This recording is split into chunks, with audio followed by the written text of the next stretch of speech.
All right, number 10, the all important to me broker fee paragraph.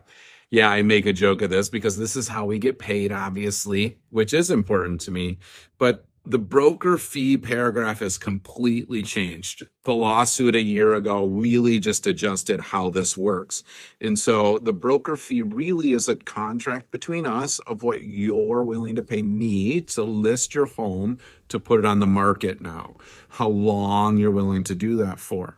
Then there's a whole section now of what you're willing to pay another agent. That could be a sub agent, a buyer agent, or a transaction coordinator. We typically only pay buyer agents. We don't pay sub agents or transaction coordinators. That's a different conversation that we can have when we go through the agency relationship form. But ultimately, are you willing to give any money to a buyer agent now? So the buyer agent is going to have their own contract. They're going to then have to pay the buyer agent. So are you willing to participate in paying for that? So that is the question right now. How much are you willing to pay me? How much are you or are you not willing to pay a buyer agent for bringing a buyer to your house? And what does that look like?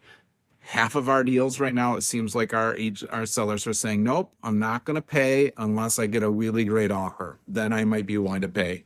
So we're finding more and more of the commission for the buyer side is in negotiations of the purchase agreement. So we'll talk about that when we go through the purchase agreement.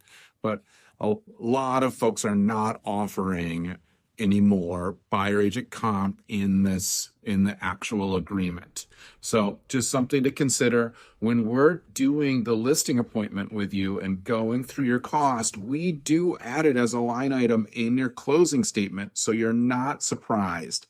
Because I would say, even if you're saying you're not going to pay in this contract, the listing agreement, I would tell you 95% of the purchase agreements we're receiving have it in there that they're asking you to pay on behalf of their buyer. So you do still end up paying majority of the time.